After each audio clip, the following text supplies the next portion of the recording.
let's keep the conversation going. So here we are, and we're just going to keep talking about this. I think it's really important that when we feel compelled to share something, that we do it as soon as and as best as we can. But I think what is really coming up for me is that this is resonating with other people. And I just want to say thank you for everyone that has messaged me and commented, because you never know how you're going to be received when you do say these things. But I just want to speak a little bit about what you said, Lois. So yeah, you responded, not only in a timely way, but in a very like-minded fashion. And so I'm just interested in your point of view, because I really feel that this toxic positivity and this light and love kind of mantra is keeping us all trapped and keeping us all away from the reality of what we're actually dealing with in the world, right? So I just really wanted to hear a little bit more on your perspective. Awesome. Yeah. I listened to yours and I kept getting more and more fired up as you were speaking. It's like, damn it. I think it goes so much deeper than just the whole light and love. I think it's the entire personal development industry as a Right. whole has brought about that sterilization that you were talking about. Yeah. And my analogy this morning that I was using when I was talking to a couple of clients was that it's almost like self-help has become the statin for Yeah. Yeah. um, for growth, right? Or transformation. And we keep treating symptoms and never really looking at like the side effects of that treatment, let Yeah. alone a- addressing the root problem, which is the feminine aliveness, the feminine wetness, like whatever you want to call it, has been sterilized out of us Yeah. by performance, right? And Mhm. that's what you were talking about in the whole light and love aspect. It's like, Yeah. what if we just told the freaking truth? Like, Right. what if we Right. admitted, right? Because I keep battling with the fact that, sure, I'm building a business, but at the same time, I'm still craving the shadow aspects of who I am, but I'm not allowed to talk To about it. express them. Right. Right. Because then, okay, now I'm not an authority because I'm still in the process. Right. And I wrote a Yeah. whole fucking book in the middle of my own like ego deaths. Yeah. Like I felt like Yeah. I had multiple of them, but we don't want to talk about that until you've processed all the way through Until it. you're out in the Yeah. clear and And by you're then you now on a forget. pedestal. And now that you're perfect, you can talk to everyone else. Like, Yep. I get it.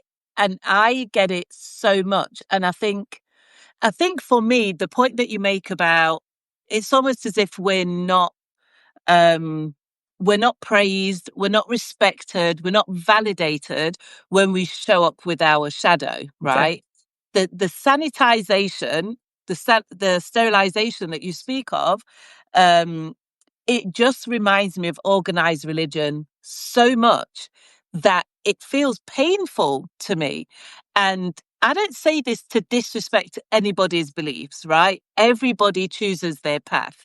But as somebody that was raised in partly in the Jewish faith in my childhood and then in Christianity, don't ask, it's a whole conversation for a whole nother day, but cults are real. Um, as somebody who's been raised in a very organized way, I have family members who are Muslims, right? I'm surrounded by organized religion, and the women in particular are so subdued and so suppressed in public and behind closed doors are doing madness. Why?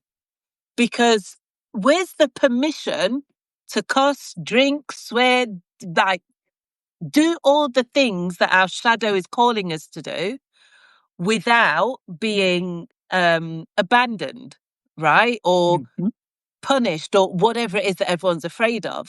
And I think when I began my kind of like, I guess, my spiritual awakening. I don't even subscribe to spiritual awakening, because you're spiritual, you're not spiritual, you're awake at just various levels of consciousness. But the big, like, dark night of the soul moments and those things where I chose to step away from organized faith, in those moments, part of the attraction for me was the freedom. It was the revolution of being able to embrace all aspects. That's what integration is.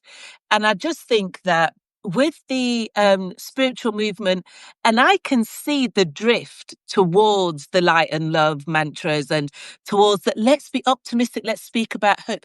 Oh, I don't do darkness. Oh, I don't want to speak about a murder investigation that a psychic did. Why? It's somebody's relative that was murdered. Somebody's suffering, right? We cannot be out here talking about manifesting money, manifesting a husband, manifesting marriage, and not talking about alcoholism, drug addiction, sex addiction, power plays, like people just being like trafficked around the world. Like, how are we now so skewed back to what organized religion told us, particularly as women, that we should aspire to? What is this like blindfold and gag around? Don't say that. Or now you're upsetting people. Now people are afraid. Now you are demonic. So we're demonized again. Like, we are the devil. We're all of these things because, again, we're being pushed to do this love, light, rainbows and fairies shit. And as far as I'm concerned, I know where I have played into that, and it has stifled me. Like, I was on a coaching call just over a week ago, and I'd not done any group sessions for a while. I've not done a ton of like psychic readings, and in the middle of a coaching call, not a consultation, my ring light flashes and somebody comes through. And I'm like, the gift is the motherfucking gift. Like, whether you want to use it or not, it will use you. And it's almost like just stepping into the acceptance that it's grimy out here. It's gritty, it's dark, it's dirty. The shadow is actually enveloping so much more of our lives because we refuse to look at it, we refuse to accept it, acknowledge it, and figure out how to integrate all parts of us. So it's almost as if, in my mind, the woman of the 80s, right, who was like, yeah, to the most part, like the yuppie or whatever, but she was a bit of a ball breaker. She was strong. She expressed her beliefs. She went out there. She made her money. She did whatever. Um, has been like subdued to the point where women are now chasing this ideal in particular, and we're back under the patriarchal arc. But more importantly, we're sanitizing ourselves. We are policing each other and saying, well, that's not very spiritual of you. That, oh, you're fear mongering. That's manipulative for telling the truth and bringing the darkness into the light. And this is why I'm done. But also, it appears that other people are also done and are resonating very strongly with this. And I just think that signifies a huge turning point for the collective in the atmosphere at this time. Yeah, exactly right. And well, what's happened, right? Healing has become a sedation for us, right? That's what that love and light thing is. And it has flattened the human experience so that we can function in systems and depend on suppression, right? So it's the Yeah, whole what you were talking about with organized yeah, religion. And I think, and I've been saying this for a while, that me being a reflector, right? I'm always sampling energy, and we are ripe right now. Women are ripe for the change. And I think what you said about, like, we're told not to share these experiences, but every time we do, the response is immediate and Yeah. overwhelming, with women craving this kind of discussion, right? Yeah. Whether it's the shadow, like, I just wrote a story for Substack, but the shadow was meant to be a moment, right? A reflection. It wasn't meant to become a fucking spa that we Right. stay in all the time. We go in, Right. heal, or address. I don't even Integrate, believe in healing. recover, I think, whatever. yeah, learn to love, right? And then Yeah. you come back out and you keep going. But Mm. the addiction to the self-help industry has made us just stay in this healing loop of spinning, and then we only want the love and the light because we think that, I don't know what we think, but we were I think built for people think tension. that means they're healed. Right, but they're not. They're hidden, Yeah. right? They're suppressed. Right. And we think that, like, that's the answer, but we were built for tension. We're supposed to Yeah. be holding, this is a duality, right? This 3D world. Exactly. And we're Yeah. supposed to be holding both of them. And I think, like, amplifying them higher and higher and higher, so that we can build that capacity and feel that aliveness. But we're Yeah. not, we didn't come here, we didn't incarnate here to be love and light. We came for the full human experience, which is Right. both ends of the spectrum. Right. Yeah, it's the polarity, right? It's Exactly. the, in fact, without darkness, there is no light. And I think this cloak of fear that humanity is in, I mean, I get it. The world can be a scary place, but we're built for this. Like, we are born for this time. Like, we chose as souls to incarnate at a time such as this.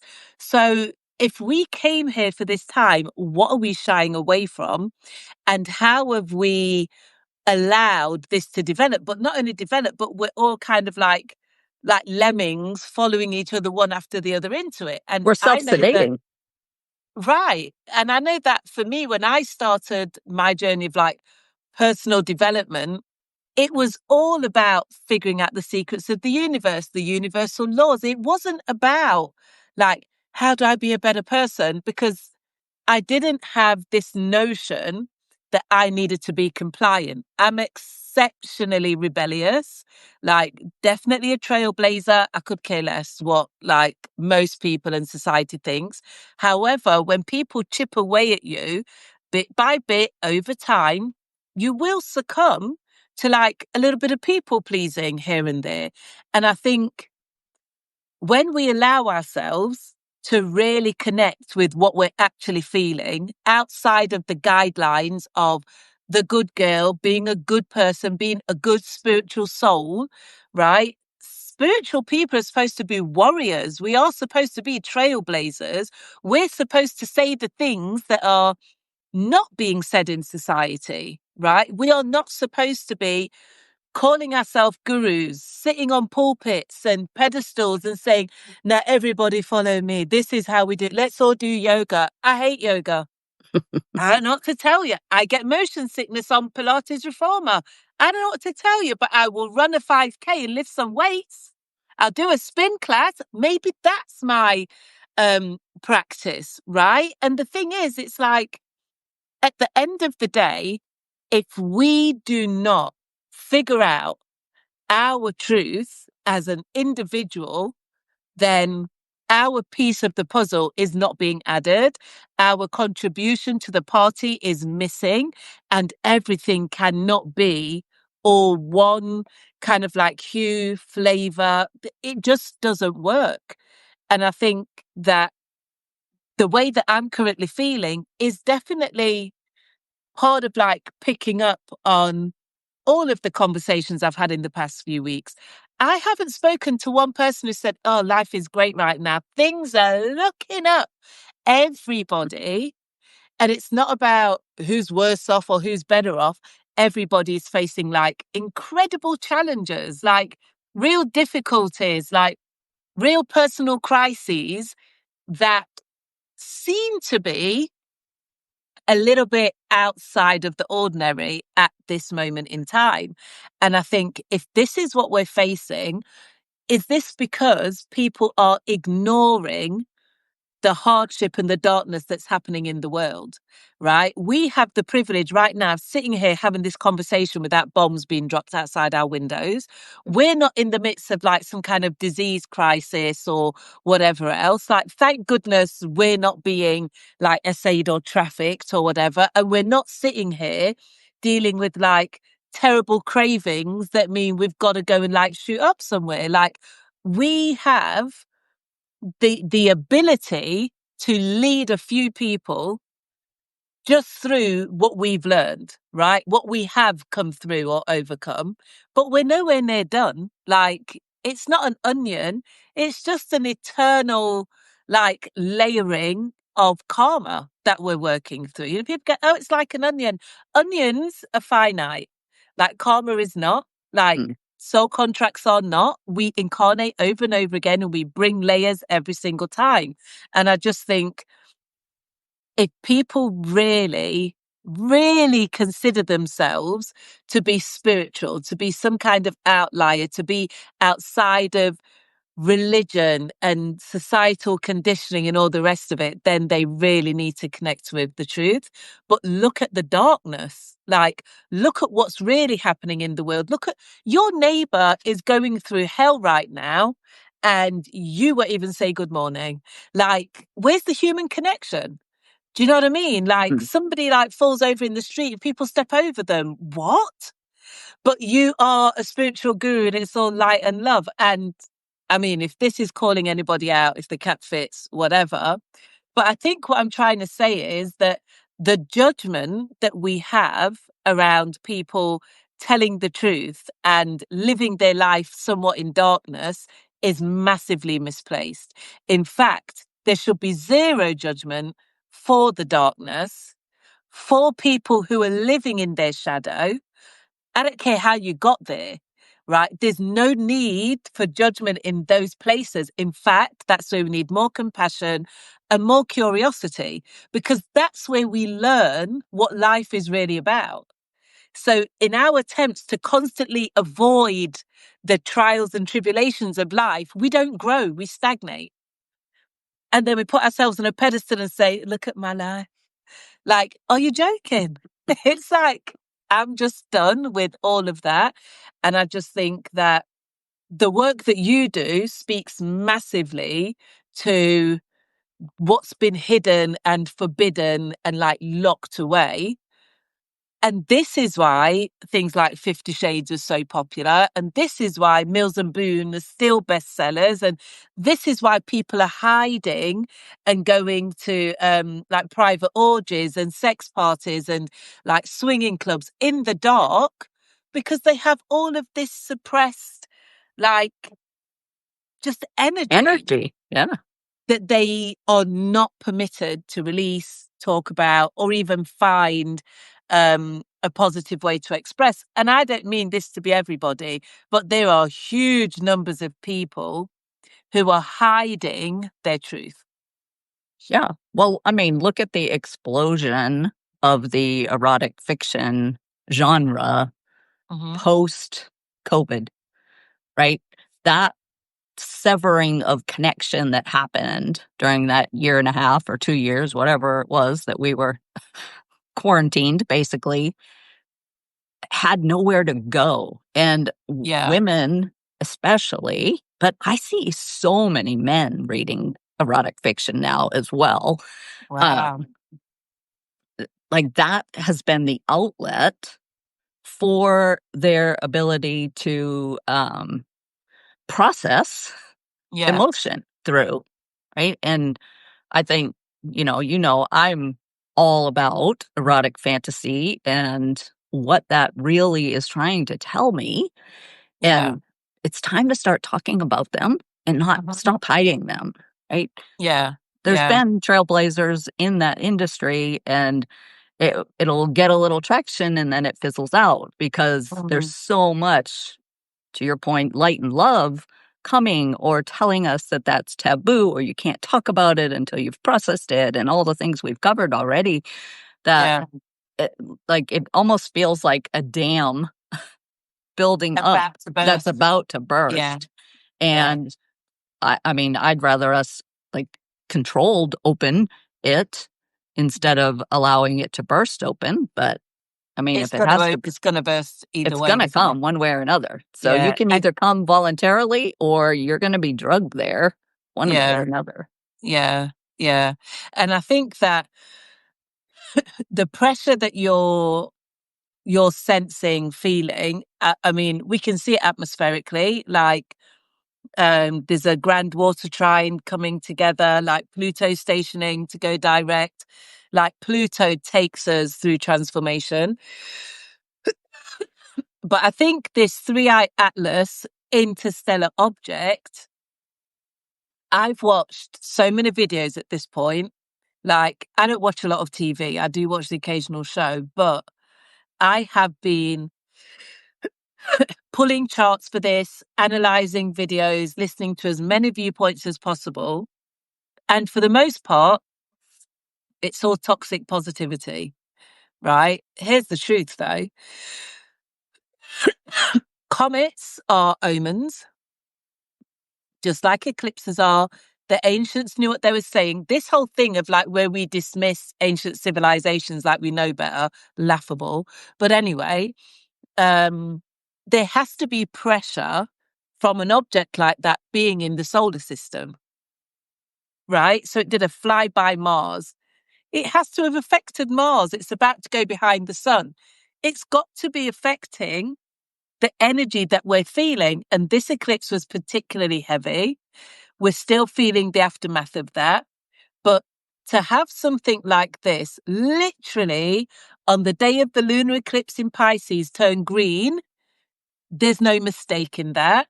The discovery chart, the midheaven, which is like the 10th house of like public reputation, how you're seen in the world, like, you know, what that was conjunct the Pisces lunar eclipse, and then it turns green. Now, if you want to say that this object is conscious to some degree, which a lot of people are saying, then there are no coincidences, right? Everything is synchronized. So my thinking, and I did a reading back in January where I was told about a green light and all the rest of it. And now we see this thing's green. So my thinking and what my intuition and perception is telling me is that if we're being signaled this emerald green energy, which signifies growth, the earth, green, especially emerald green, is associated with Taurus, right? Taurus rules the land. It's an earth sign, you know, the best of like all that nature has to offer. But if we look at it energetically, we look at the chakras, then it's the heart chakra. So if this interstellar object is signaling to us in some conscious respect that we need more love, right? We need to open our hearts. We need more compassion. Why? Not just because we all just should be loving. There's going to be a reason behind it. It's because this pressure that is brewing is bringing more of a reason for us to be more loving and compassionate. And it might be fear mongering, but if we think about 9/11, we think about post wars, like how does humanity behave after a major tragedy, right? We need a natural disaster or some building collapses or something awful has to happen for people to galvanize and there be an outpouring of love. Right. So if this is a comet, which is an omen and it turns green, it is signaling that we are about to need to be more loving, more compassionate, and more kind. Well, that brings up so much for me, right? Because I don't think the love and light has anything to do with love or being loving. It's self-righteousness. Mm-hmm. Like it's us standing in our own disgusting self-righteousness. And if that comment is really telling us it's about love, we have to start with ourselves. Like we have to look at all these sides of ourselves. Like we were built to conduct. right? Mhm. To be conductive. And Yeah. we're just like, I don't know, avoiding it, afraid of it, it's been sanitized out of us, whatever you want to say. But Yeah. to me, that's coming in and saying, let's start talking about these real feelings that we have, Yes. not just the ones that people want to look at, right? From a Yes. That they're righteousness comfortable with. standpoint. Yeah. Yeah. It's like we've got to get down into, you know me, like I love the Sadian aspect of it. I want to tell me all the filth that Yeah. you think you Yeah. need to hide because I want to roll around in it with you. Like I Yeah. want to really feel that Yeah. tension inside of you so that I can wake you the fuck up. Like I just want to Right. shake people and say, no, like go into the dark and Yeah. play there, Yeah. right? Don't be Yeah. afraid of Get it. comfortable, like explore, experiment. Hi, Exactly. Giselle. Thanks for joining. I agree. And I just think that, like, when we are just that little bit courageous enough to, like you said, go into the dark and play around, just take a moment to really, I don't care if you've got to scream into the ethers, express the real emotion. Like, we are so medicated, sanitized, repressed, and suppressed that we often don't even know what we're feeling, right? We don't even have the vocabulary Mm-mm. to say that I'm disgusted at this person's behavior. I'm frustrated. I'm resentful. And there's so much shame around how we feel. So, like, gaslighting on mass level from society says that, oh, it's not nice to shout. It's not nice to scream at anybody. It's not nice for you to tell somebody that you resent them. That's not nice. Well, I'm really sorry, but where are these emotions going then? Exactly. Right? Because they don't just disappear because we refuse to express them, name them, label them, or even feel them.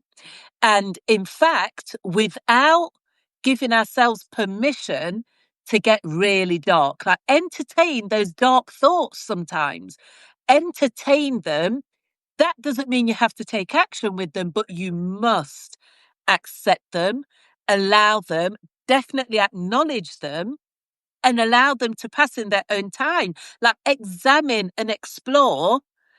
This person makes me feel like I would choke the living life out of them. Said it. It's done. You've accepted that you are that person. You Mhm. are not holier than thou. You're not perfect. And this person has driven you to distraction. Right? So it's almost like in this, like, hyper, like you said, self-righteousness, people are lying to themselves about how they really feel. They're lying to themselves about those thoughts. And when those thoughts and feelings come up, they dismiss them so quickly, they might think that they've gotten rid of them. They're just hanging around and coming out in all of these other ways. Do you Exactly. know what I mean? And Yeah. it's like, if we don't allow ourselves to get real dirty and grimy sometimes, right? Allow that bitch to come through, allow that, I don't know, you might have a bit of Griselda in you. You might have a little bit of the Queen in Macbeth. I don't know what you've got in you, but if you don't allow those personalities to come through sometimes with their thoughts, their feelings, and everything else, then they're trapped inside of you, and they are definitely eating you alive, whether you want to believe it or not. And that's why it's so toxic. You know, like you said, we live on a spectrum. Everything has to be 360. And not only are we emotional beings, but we are all capable of all human actions. And if you tell some people that, oh, death by a thousand paper cuts, Mm. because what makes you different from somebody that commits the most horrific, violent crimes? And who decided it was a crime? Right? It's like these decisions are made for whatever reason just to create judgment. But are we not all capable of all things that we judge in others? Yeah. And I think that's where the whole self righteousness comes in, right? We have this set of rules, right, that we expect everyone else to follow, that we're judging them by, but God forbid we be tested for them Yeah. ourselves to see if we Yeah. can even hold them, because there's no freaking way we can, because we've never been tested against them. It's just Yeah. something that I'm up here spouting that isn't true. And I think, like, the discontent, the mass amount of discontent among women right now is pointing to that numbness that has happened when we think that comfort is aliveness, right? But I Oh, was thinking this morning, just because I'm not unhappy, it doesn't mean that I'm happy. right. And we have made it mean that. But I can be numb to my environment and just like blindlessly going through the motions and be totally dead inside, which is what I see Yeah. when women come to me. And we have to understand that the aliveness and life is in the contradiction, right? It's Yeah. in the fact that I desire to be seen and witnessed and loved, and I want to be humiliated Yeah. to death, Yeah. like to the point of annihilation. And Yeah. I want that tension Yeah. to be what wakes me up.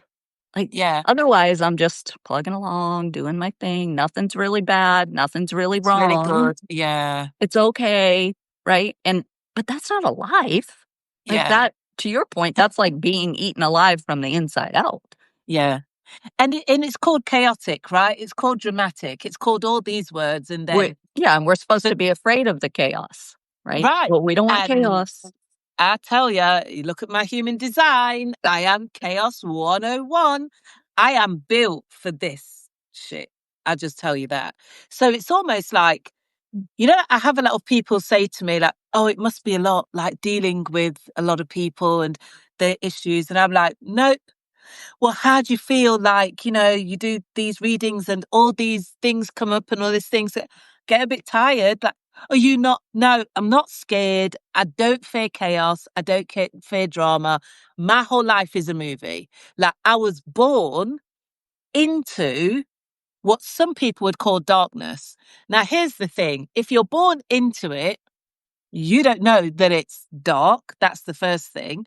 And Mhm. then what you do is you navigate the world in all of the spaces, right? So you navigate the world of crime and like organized crime and whatever. And then you navigate the world of business. And guess what happens? It's all the fucking same. Like my whole career in media started in boiler rooms.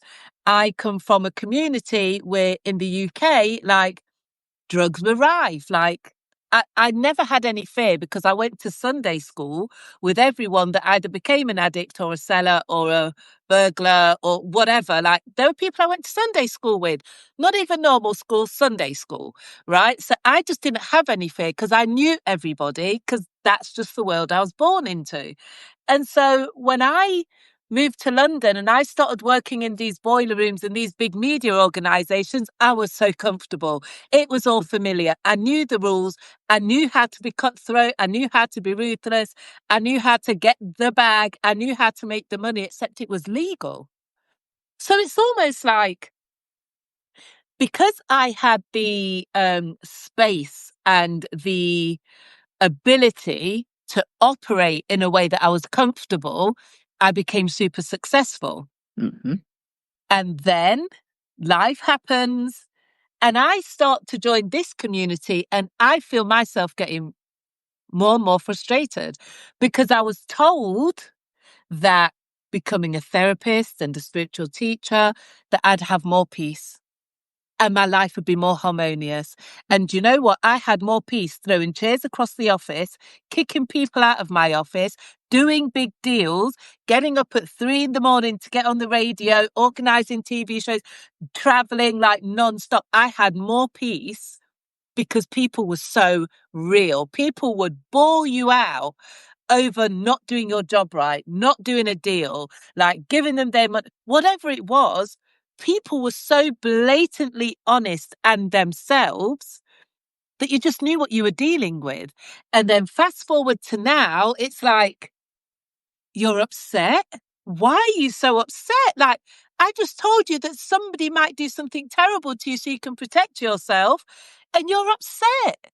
Like, right? Whereas it's like, so now I'm in this position where I'm like, it's perfectly normal for me to channel somebody that died of a heroin addiction, an overdose or whatever.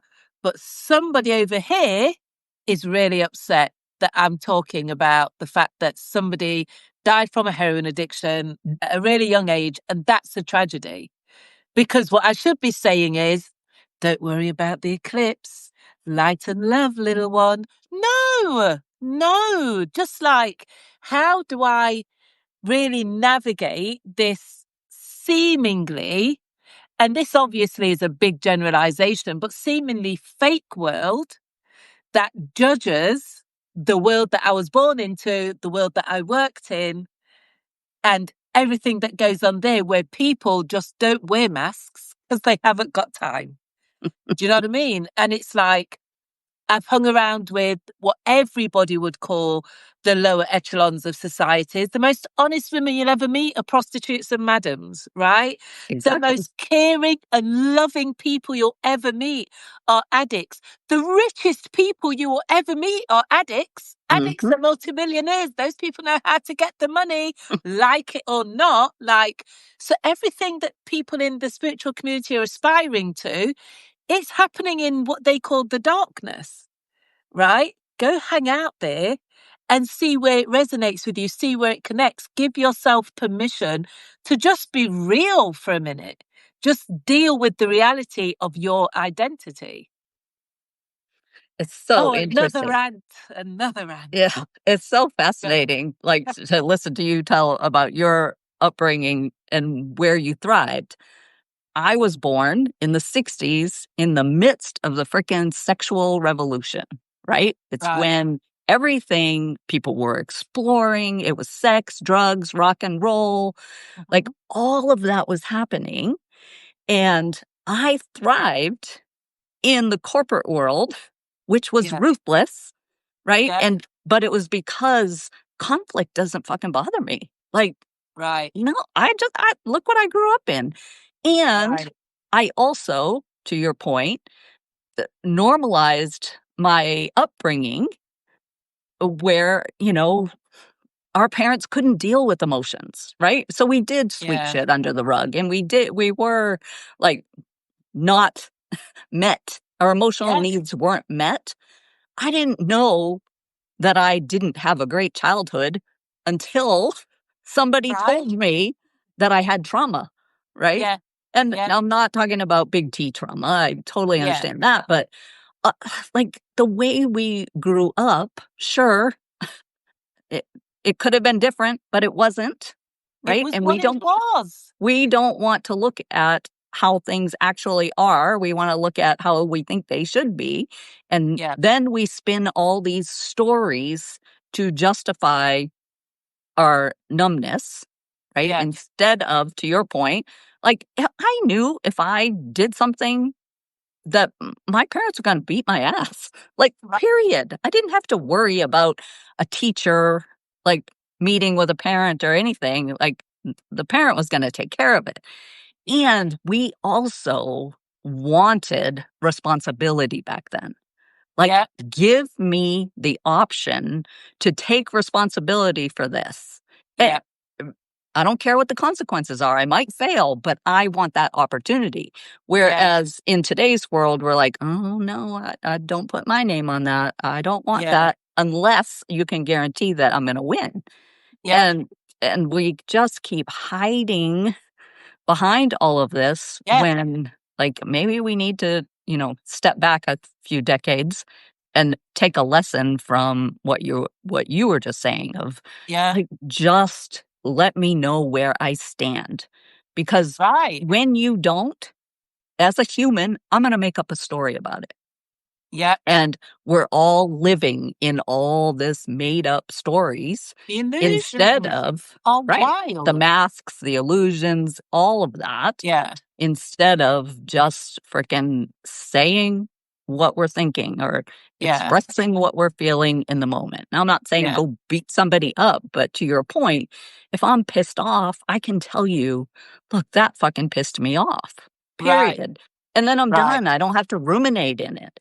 But Yeah. now we're so suppressed that all we do is ruminate in everything and then Yeah. scare the crap out of our own self. Right. And then we act pissed off, but we don't say the words. And I Right. think like I'm not trying to like say that some of my experiences were like massively positive, but you know what? If I didn't have those challenging, adverse childhood experiences, if I didn't watch people succumb to like the crack epidemic, if I didn't watch people that I went to, because I went to an all girls school, become prostitutes, or I think out of my whole year that graduated within 2 years, 70% of us were pregnant with children. Like the shame because I didn't go to Oxford or Cambridge just because I should have for everybody else, because I got pregnant at 17, I've never recovered from. And it's like, whoa, hang on a second. Like, so all you people that waited and had your children after you were married at whatever age, what's the motherfucking difference? I'll tell you the difference. I've just lived more life. I've experienced more. I'm stronger, wiser, faster. And you are all massively repressed. And I just think that horses for courses. I'm not saying the way I did it was right. It was right for me, it turns out. But what I will say is those that judged me the hardest and those that judge everybody else so hard are those that are hiding the biggest secrets, that are avoiding their truth the most. And I think what I have learned over and over again from people that come from adverse, challenging backgrounds. And that could be people that I have friends that grew up in war zones, right? I cannot imagine that. But I have so much admiration and respect because they're living their life on a par with the way I'm living my life.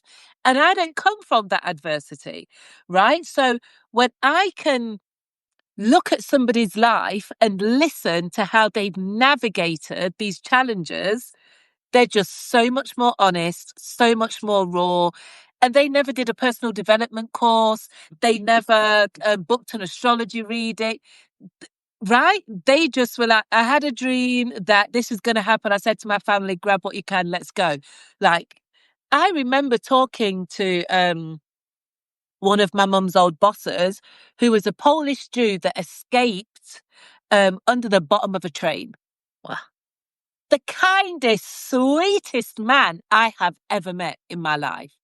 And I just remember thinking, oh, that's normal. That's just what happens.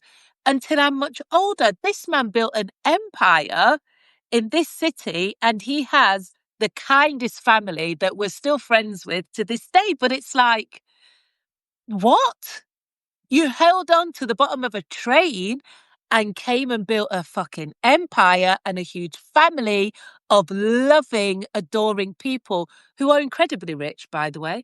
But the point is, you did that. And it's like, I just have time for humanity and human stories.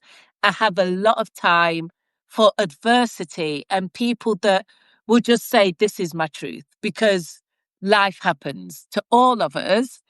But those that try to sanitize or just hold ourselves so still because we're cloaked in fear, I don't want you to be self righteous, judge me, and tell me about my experiences or my gift that has been placed very solidly within me that is of service to people in the world, Mm. right? Because I don't care if you don't like the way it comes out. I don't care if you don't like my accent, the way I speak, the way I look. I gave like zero fucks and stopped giving fucks a long time ago. But what I am really, really struggling with now is, like you said, it's the tension and the pressure of one too many people trying to now sanitize my voice when I'm like, no, Just know. I don't care where you're going to get your hope and optimism from, but I'm just going to give it to you. I'm a straight shooter. Like, I have to be.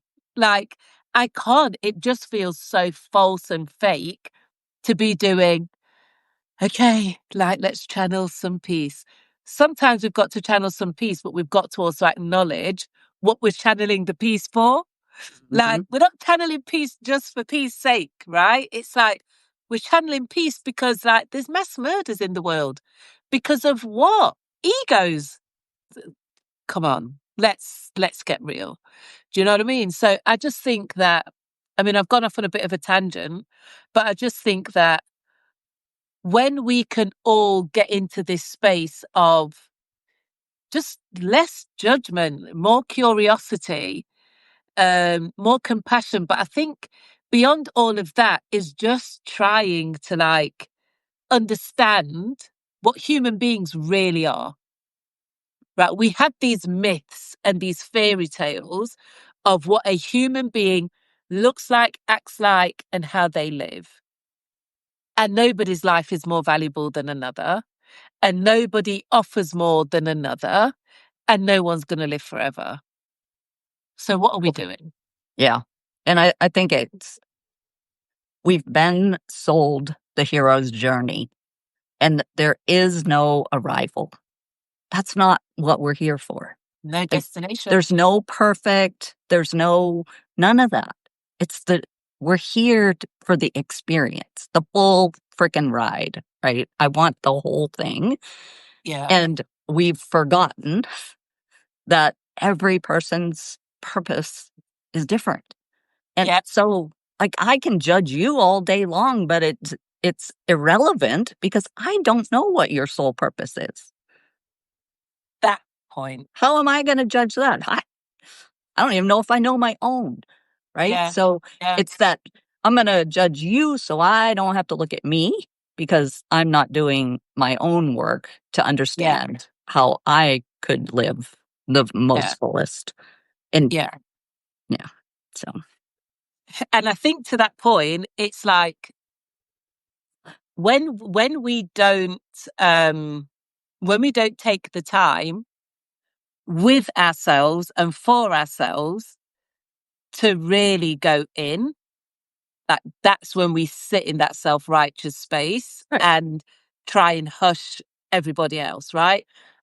For me, it's the silencing. For me, it's the you're too much. We've had enough of you now. Or don't say that. That's scary. Oh, don't do that. You're manipulating people.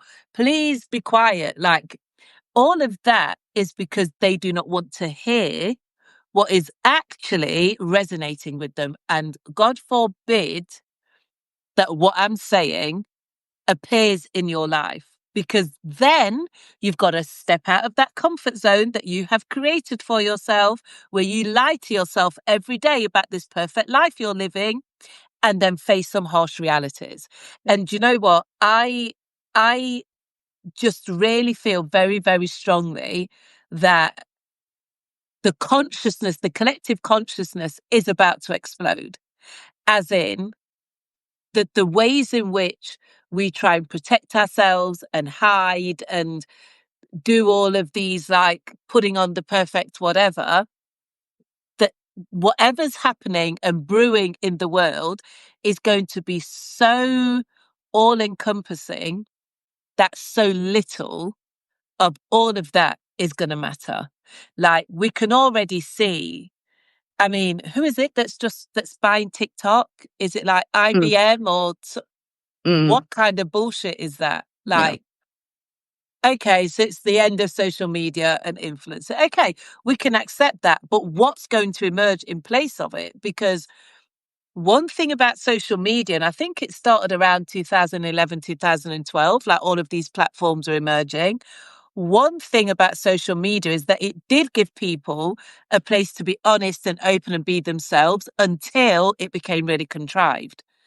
Humanity needs that. Every so often, we need that space to almost like drop our drawers and just be naked and be like, I'm a human. This is what it looks like. And I think the more they try and package us and package everything around us, the more that desire to express the truth is just going to strengthen. And I think whatever is coming towards the end of this year, going into 2026, because I keep talking about 3i Atlas because I really hate the way people are like sanitizing it. It came out of the galactic center.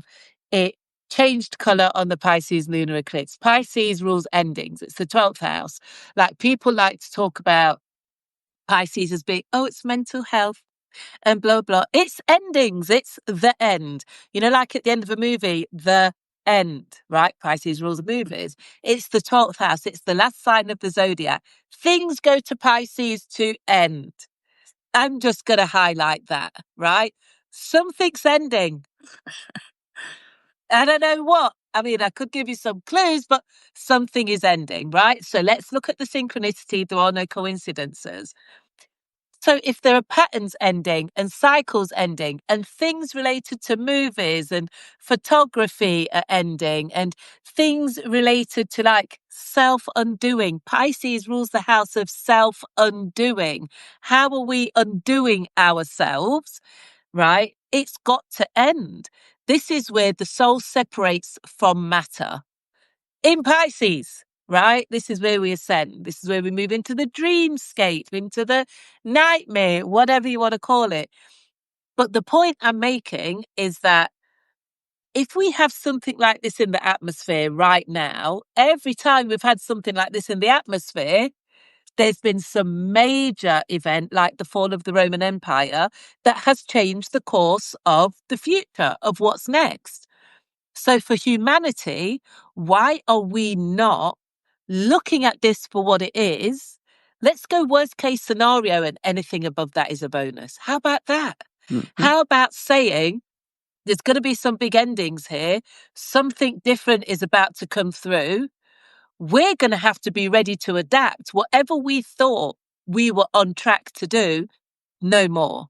So if we all thought we were about to buy a Bentley or a Rolls Royce, we might be buying mopeds. I don't know. If we all thought that we were going to have mansions in the sky, maybe we're all going to live in containers. Let's just prepare for that mentally. And then if we land in a luxury condo, oh, that'll do. Right. But it's almost like the idea that if things don't look like this glamorous, idealized lifestyle, this fairy tale, then we don't want it. Well, let's remember where human beings come from. And in fact, sometimes you're the richest when you have no money, right? Because then you find out who's really around you, who's got you, how you can survive, how do you eat. Like, I see a lot of homeless people who look bloody happy to me. I'm not, and when you speak to some of them, they're like, oh no, this is a choice. I don't want to pay bills. Thanks. But do you know what I mean? And it's like, instead of looking at the darkness and making sense of it, we avoid it and we just, let's stay over here where it all looks pretty and glitzy and light. No, sometimes we take that trip into the darkness, we explore the possibilities. What is the worst case scenario? And how will I navigate that? Trust that the human spirit is designed to navigate difficulty and challenges. We are built for this. This is why we are alive now. Exactly. We are made for a time such as this. Well, and you're talking about the same energy that I've been sensing all year, really since near the mid first quarter of the performance economy is ending. Yeah. That's what's happening. And the erotic economy is awakening. Yeah. And I think that the whole this whole pressure cooker basically that we're in is the feminine waking up. And it's going to reclaim its place as power through, not power over. It's not here to destroy the masculine. It's here to give the masculine something to worship, right? And which means all the fake, right? I think about the women's liberation movement, right? In premise, it was a good idea. I've got so many opinions, but however, it didn't really work out the way we thought, right? No. But I see that it gave us the opportunity to see, wait a minute, I don't want to live in that world. I don't want to play in that game.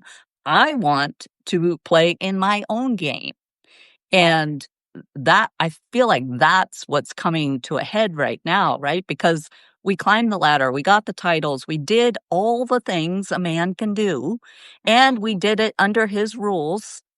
And we were like, oh, is this it? Yeah. Is this all we get? And like that exit, I think there's going to be like a mass exodus of that through this crash of the performance economy, where we're going to say, you know what?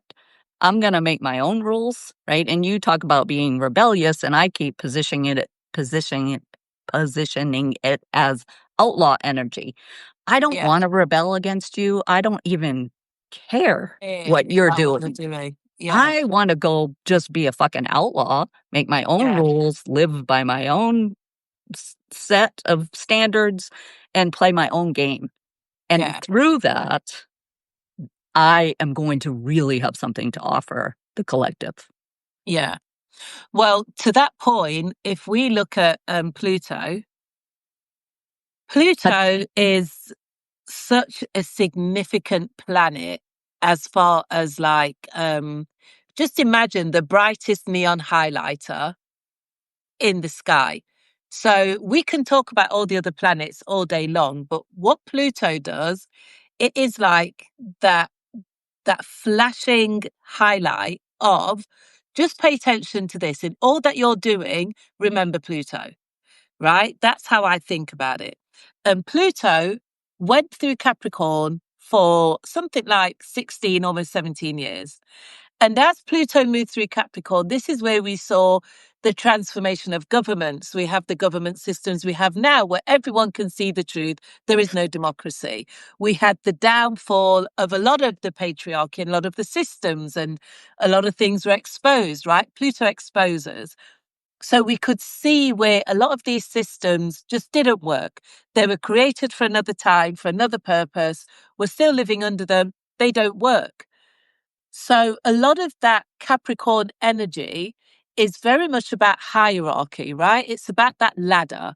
It's about the governments at the top and everybody underneath. It's about all the classes, like the whole thing. Just think of it as like a spine or a ladder. So as Pluto moved through Capricorn, it just dismantled that. We have the levelest of playing fields in the world right now that we've ever experienced in living memory. And it's a shit show, right? But it's a shit show because Pluto said it's got to end. So things have to be dismantled, broken down, then they've got to decay, then they've got to decompose before we get to start again. So now as Pluto stations direct in Aquarius, Aquarius rules community, technology, innovation. It's more about the intellectual economy. It's less about there's a government that rules. It's more about the people rule. So Capricorn is feminine. So we were transforming the power that women hold. And as Pluto moves through Aquarius, it will be transforming the power that men hold. So what we're now going to see over the next 20 plus years is the decomposing of the bodies that Pluto left behind when it went through Capricorn. And so as we go through that, we see more communities emerging. We see more tribes. We see more villages. We see more collectives coming together. And nobody is going to feel the need to perform because the playing fields are being leveled. So now it's going to be, if I sow the tomato seeds, will you water the plants when they come up? If you pick the tomatoes, will you make the chutney? If you, right? It's like we all are going to have our part to play as communities and collectives. We are going to become networks of people rather than hierarchies. So the empires have to fall. This is what it looks like. Messy empires collapsing. But while we wait for them to decompose and decay and compost and all the other Plutonian themes, we've got to start building those networks where it doesn't matter who you think you are. What matters is how you can add to the collective, right? So charity, community, just like, even like in terms of intellectualizing things, it's going to be like crowd storming. Like, so instead of brainstorming, it's like, this is not about individuals. It's not about who's the president, the prime minister, the king, the queen. This is about who's our community. What do we stand for as a collective? So if anyone's read the Anastasia books, which is like The Ringing Cedars, if you haven't, please go and find them. If you want to, get in touch with me. I do have PDF copies, and I shouldn't really say that in public, but they're so amazing. You can't actually buy them. Like, I have a couple of copies, but they're out of sale. Some copies are being sold for hundreds of pounds because they're quite rare now because they're out of print. But if you read the Anastasia books, that is the time we're moving into. And Anastasia we don't know if she was a real person or a spirit, but there was this man in Russia. He went into like Siberia. He ran into this beautiful young girl who just told him over a period of time he'd go and visit her. And she basically told him how to live off the land. And it has spawned a whole movement that are dedicated to the stories in this book. This is the era that we're moving into. So everybody better pick a community or a collective, pick your tribe. Who do you belong to? What matters to you? Where can you add value? And stop the act. Like, it's just not going to get you anywhere. Nobody needs a king. Nobody needs a queen. We are all sovereign at this point. It's And so, I think that's where we're heading. yeah, it's interesting when you were talking, like immediately it flashed in my mind about Maslow's hierarchy, right? Yeah. Of us getting to actualization.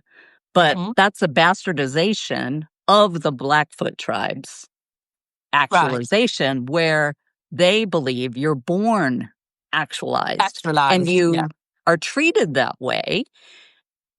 Through that, you're in total service to the community, right? Because it's not about you. But we're so far removed from it. Goes back to what I was saying before. The work is still individual, and it still is individuation, because we don't know who the fuck we are. So I can't contribute to a community because I don't even know what my role is. Yeah. Right. Internally, I have no idea how I fit into the community. So the work has to be on me. And I also love the whole Pisces being the ending. And in my human design chart, right, I have gate 64, which is ending. It's the end in Pluto, both conscious and unconscious. So it's like, wow. Hello, I'm here. Pisces sun, right? Pisces sun, or Mars, and right, all kinds. I've got you have a person like 4 planets in Pisces or something. Of course, I remember your Pisces stellium.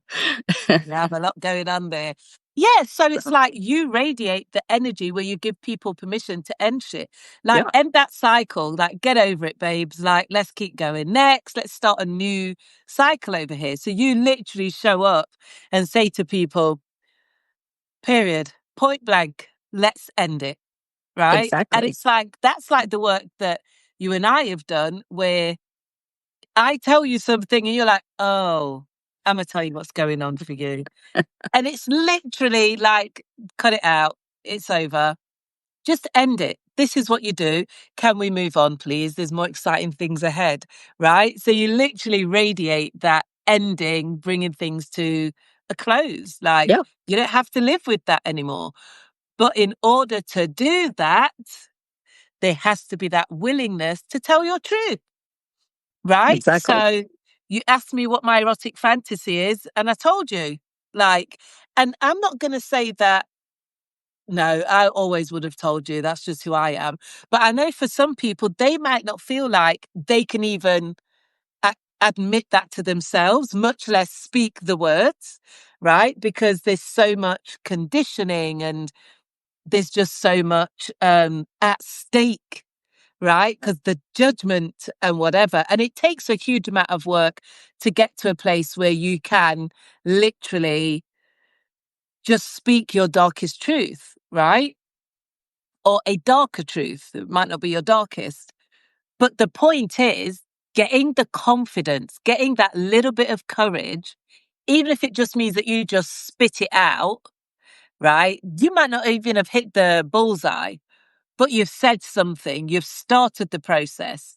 Spit that shit out. Like you are going to get so much out of just being able to go within and say, this is my like hidden fantasy. Like it's probably never going to happen, but oh, I really like this idea.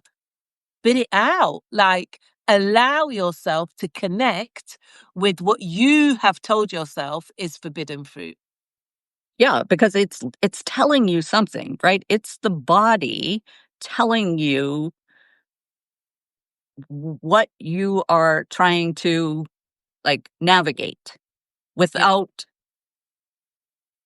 it's because you've suppressed it, right? Even in your case, like the conversation came up after you were already in this period where you're like, God, I keep suppressing my voice. I keep suppressing, right? People are telling me to be quiet. Don't talk like that, blah, blah, blah. Yeah. That's when the opportunity for us to have the conversation came up.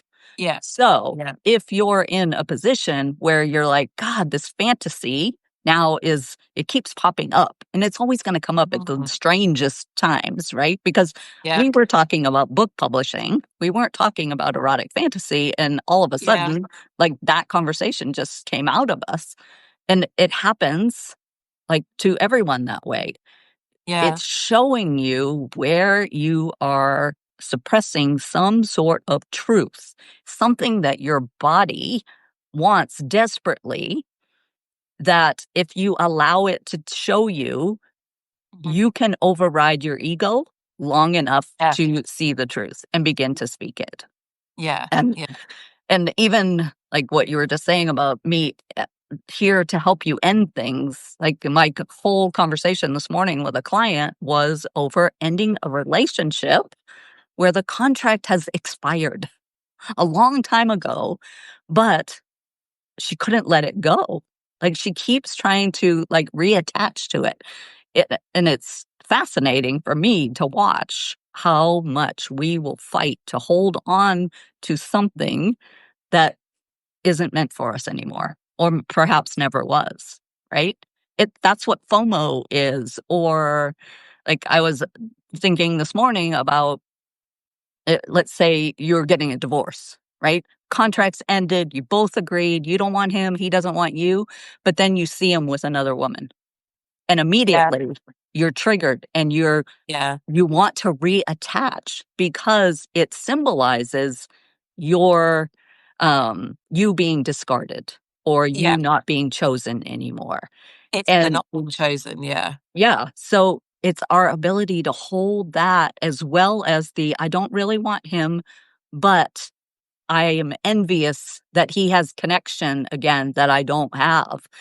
But when we can let that vibrate within us, then we become alive and we can actually like move on from it instead of just like trying to keep reattaching to something that's not meant for us anymore. Yeah. And that's what like all of my coaching ends up being is no, we've got to break this connection. Period.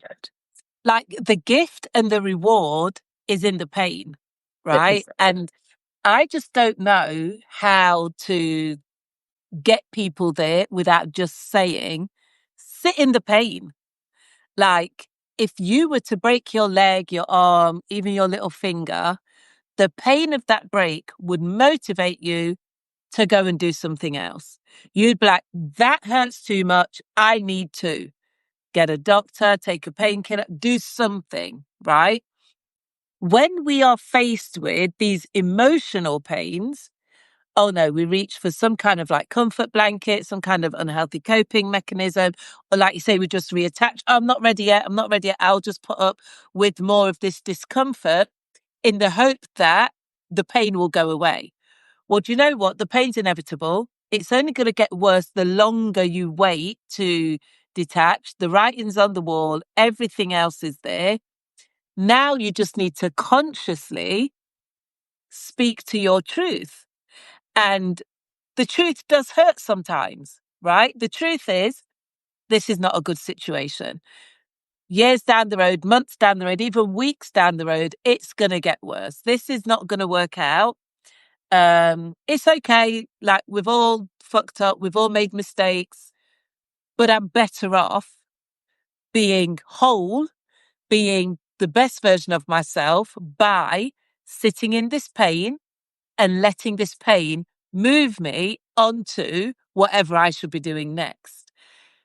But because of the fear of, I don't know if it's like what society thinks, if there's family involved, if there's God knows who, but usually it's your own ego that is like, don't leave because this awful thing will happen.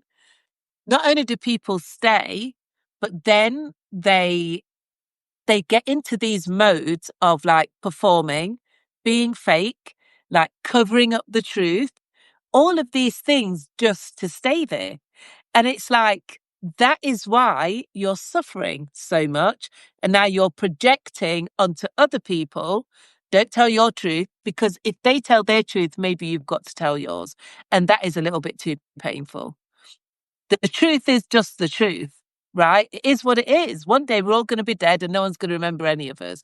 And that's okay. But while we're here, just take the lesson, take the experience, the understanding, but let the pain move you.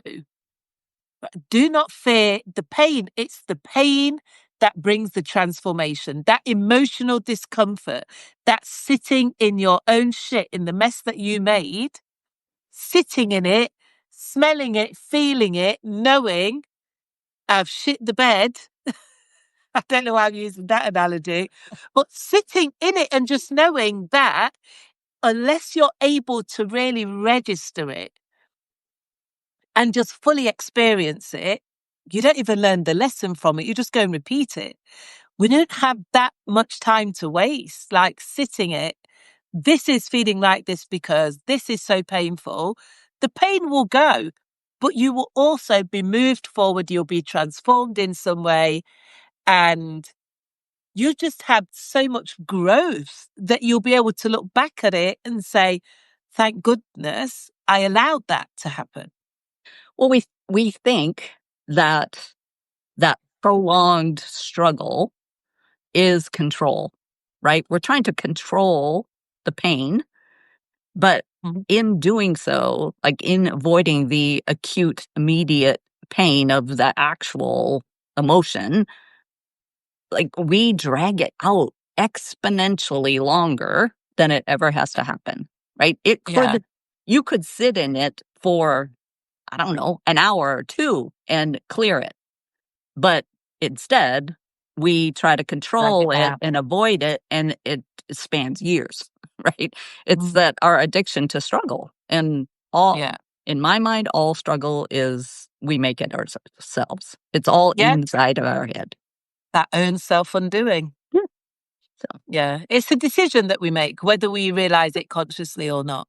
But I just think doing the work around understanding what that charge is, that feeling, that whole like whether it comes up as a fantasy, as like a shadow, whatever it is, being able to connect with that is just the beginning of you owning your own truth. And I just think, I use lots of tools, so I use astrology. Obviously, I get a ton of downloads. I'm always feeling the energy of where I am. I can feel if I'm stuck or if I'm being catapulted somewhere. But I think the self-acceptance of this is what I'm thinking, feeling, desiring. This is what I want to destroy. This is what I want to create. Just accepting all of that, leaning into your truth as far as you can make sense of it, that is where we all should be striving to get to. And I just think fuck, light, and love. I just do, because real love is just the opposite of fear.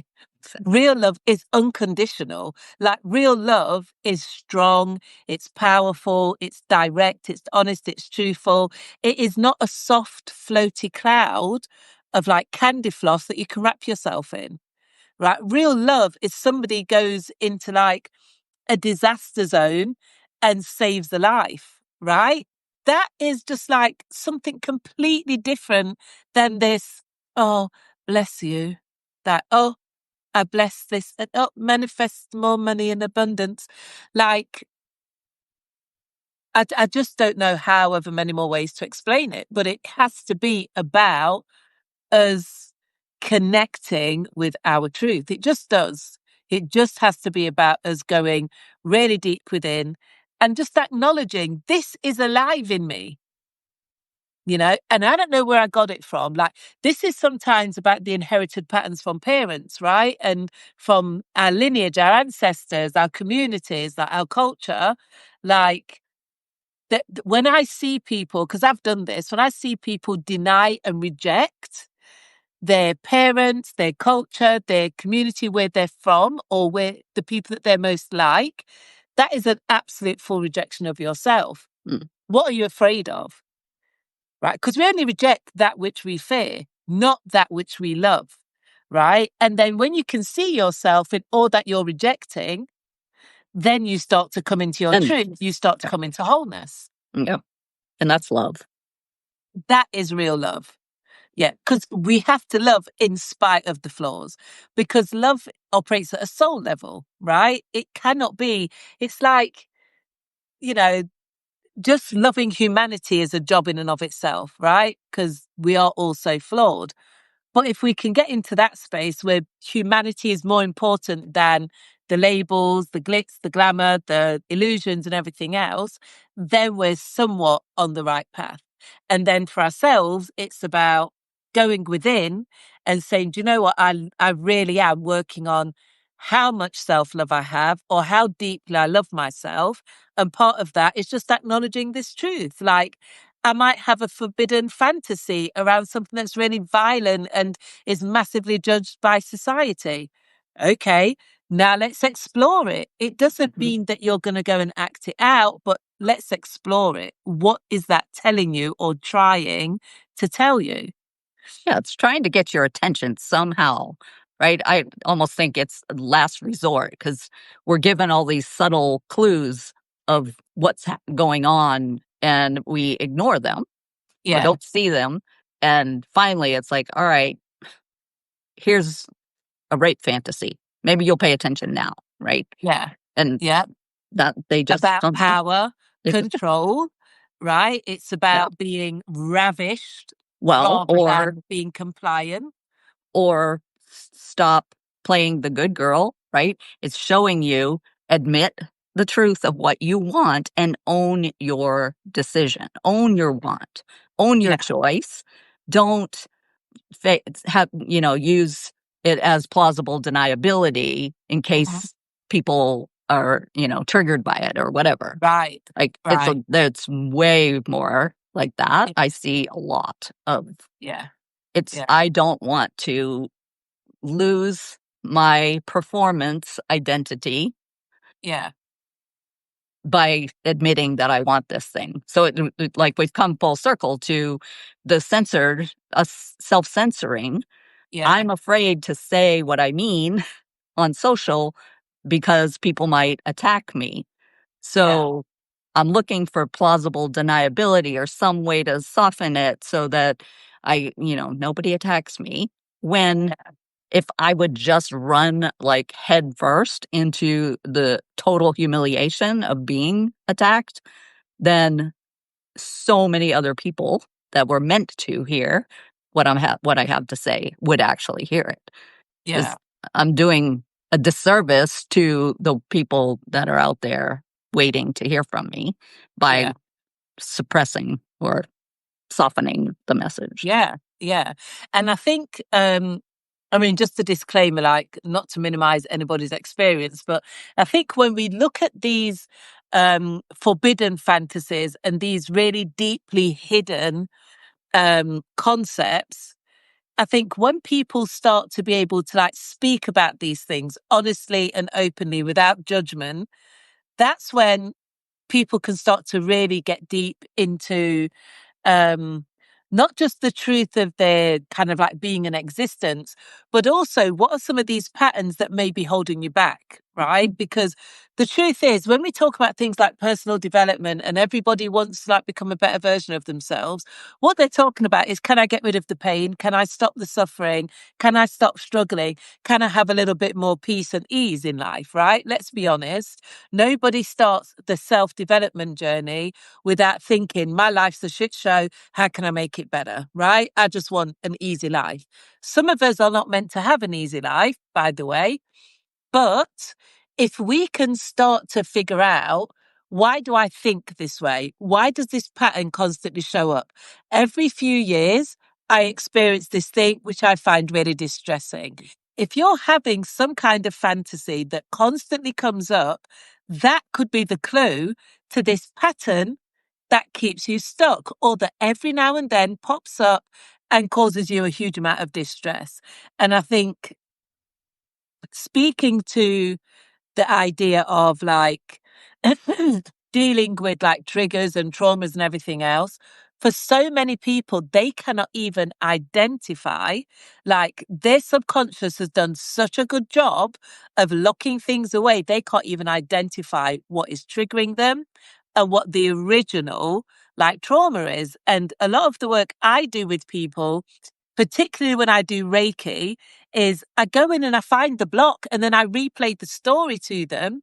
And I have to say to people, this happened when you were 3, 4, 6 or whatever. And they go, oh, go away. That's somebody come and go. You're right.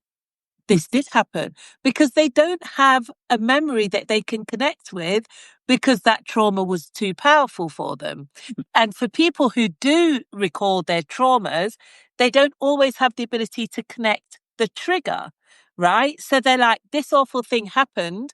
I don't know why I do this thing now and whatever, whatever. But it's like being able to identify a fantasy does all of that work instantly. And I say that from experience because obviously the conversations we've had. But what I think is really interesting is that eroticism, which is very Plutonian, Pluto is about the conscious expanding, like developing more conscious awareness. And Pluto's always about the depths and the shadows and that which is hidden from us.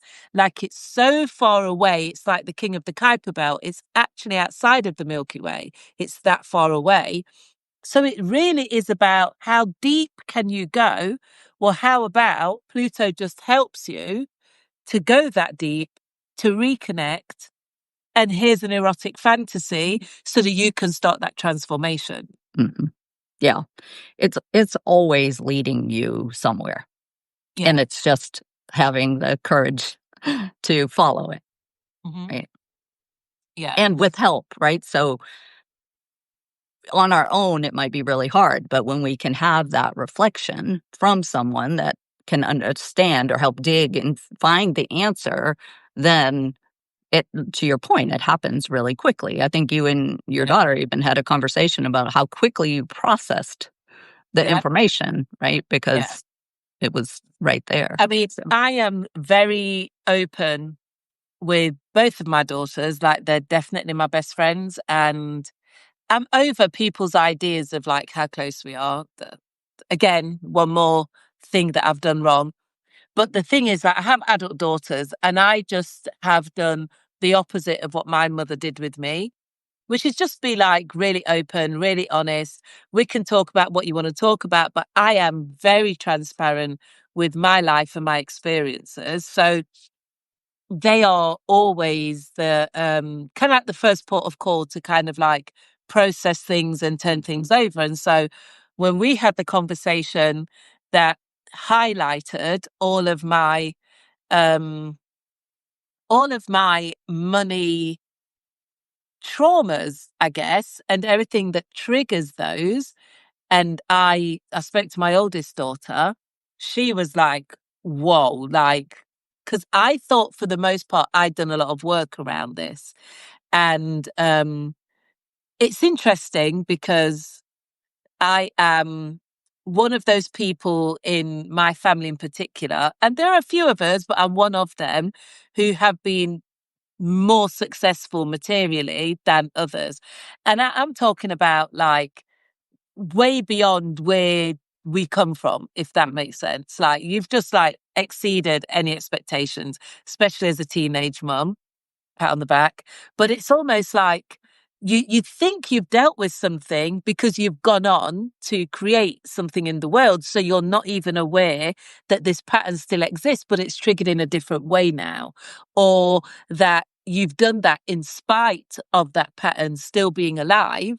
Hence, you've still got the fantasy, right? So it was like being able to have these conversations and say, do you know what? I have these challenges around money just because of the fact that I started working really young. I never saw any of my earnings, but I was smart enough to know what I was earning, and the money just seemed to disappear, and I was never given any money. But the only time I was really showed love is when somebody collected a check on my behalf, as in a parent, and collecting that check is when I would get the validation, the praise, the well done, and the big smile.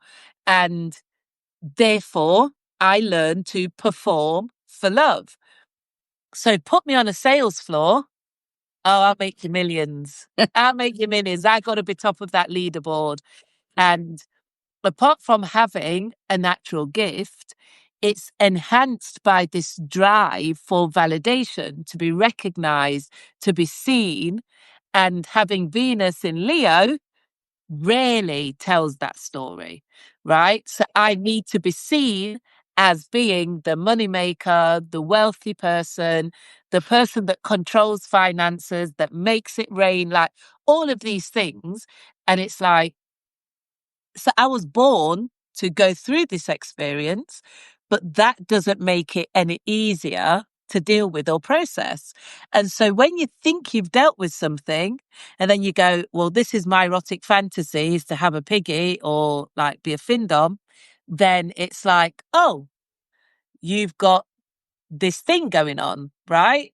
And when I tell the backstory, it's like, well, of course, because from a really young age, you were aware of the fact that you were financially responsible for people that lived in a whole different country, including a whole grandfather, may his soul rest in power, and like aunts and uncles and relatives, and you're not even in double digits, right? And it's like you're out there, you're performing literally as a child performer to get paid so that everybody else like is comfortable and can get an education and have food and clothes or whatever else you've been told.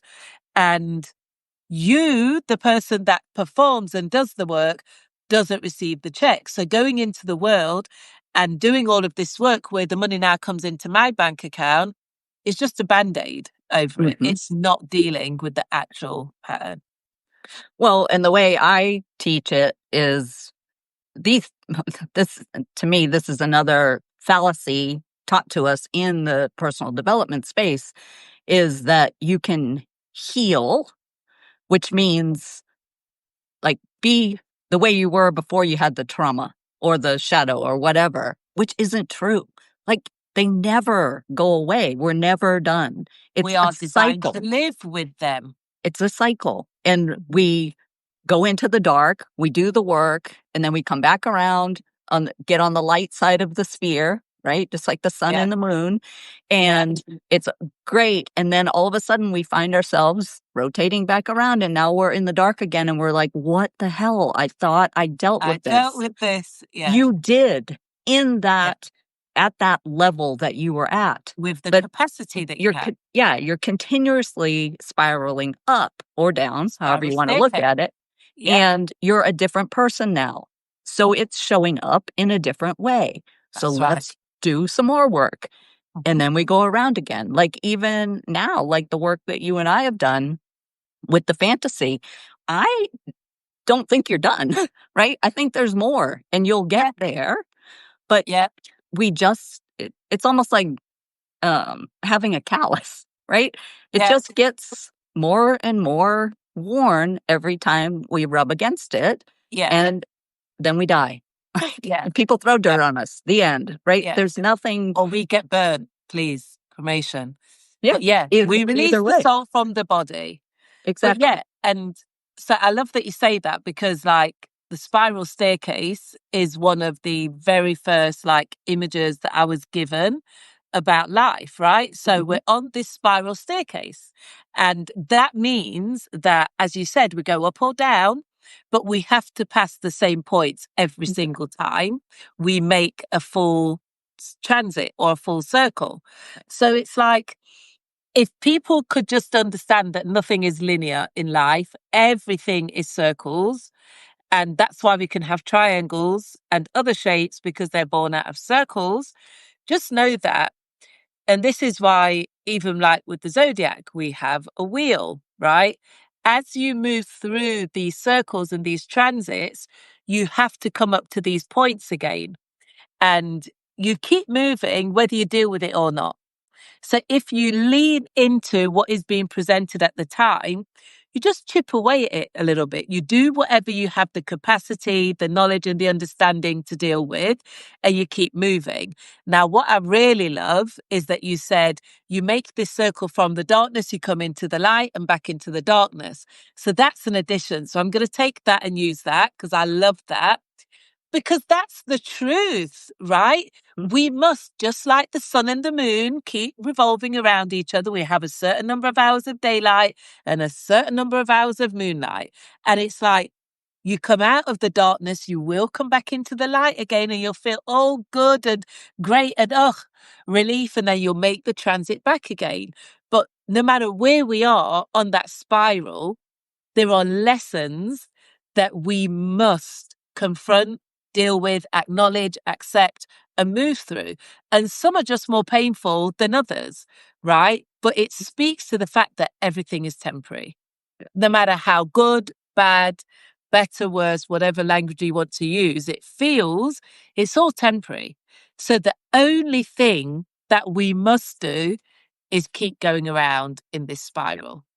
Well, you just don't have a choice. Yeah. And in fact, the spiral, we're almost in the middle, and the spiral is coming around us. We don't even have control. Like, we are like the sun, and the spiral moves around us because it's coming, ready or not. Right?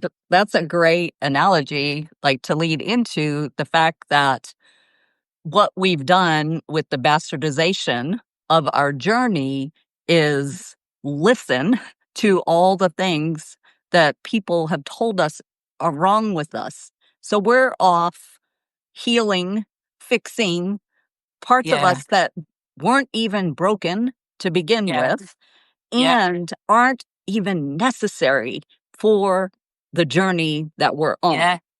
And if we would just focus on the journey, the organic spin will present the lesson that we need at the time. And instead, we're out there hunting or working on other people's lessons, right?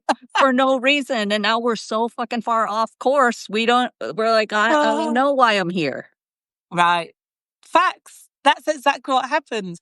And I think to that point, like, we are all designed for our own journeys.